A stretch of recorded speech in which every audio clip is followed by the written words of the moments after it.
their family, their friends.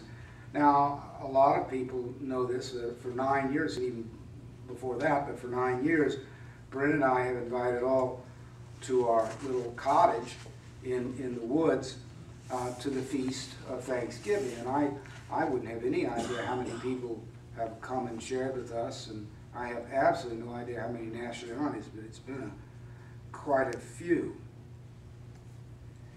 And we've done that because that's an important thing to share, it seems, sharing what one is thankful about with other people. I know many people in this church do that as well. It is always a blessing to gift others with what we have. We make a point of doing that, not because we're better than anybody else, but because that's what we're supposed to do, we feel, as Christians. We realize that what we have and the bounty that we enjoy is a direct result of the grace that Christ has given us. And so for us, at any rate, not to share would be selfish, and therefore would be unchristian. For us not to share would be unchristian. And not to share it with everybody and anybody would be unchristian. Now, I realize that we're a little different from other people because what we have chosen to do is to share what we have with not only our family, but with anybody. Sharing everything you have with anybody is the theme, I think, of today, and that is World Communion Sunday. And it means that the world, not just United Presbyterian Church, it means that the world, not just Christians in the United States, it means that the world, not just people in North America, but the world and all the different kinds of Christians that dot this wonderful orb that we live on, today, this day, they're sharing communion. They're reading the Lord's Prayer. And I loved that. They're reading or they're singing the Lord's Prayer. And in Korea, they're singing the Lord's Prayer. At least that's what's happening in Korea. I like that. And that's where we receive that tradition, as you know. So all these different kinds of people are sharing the blessings that Jesus Christ has given us. And they're sharing what is a meal of thanksgiving. And in sharing that meal of thanksgiving, they're sharing it not just with their own kind, but they're sharing it with all the saints.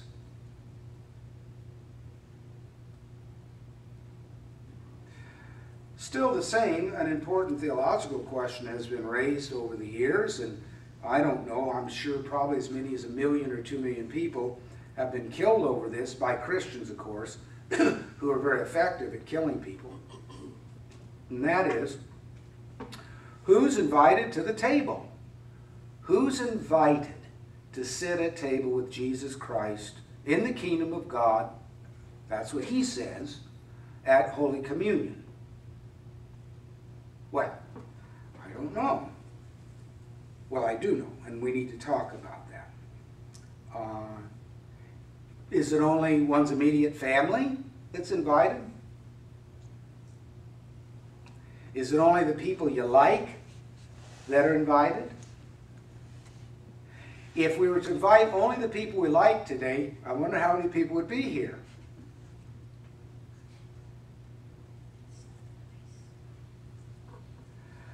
I don't know. So here's the question. Aside from who I would invite, who would Jesus invite? Who does Jesus invite to his table?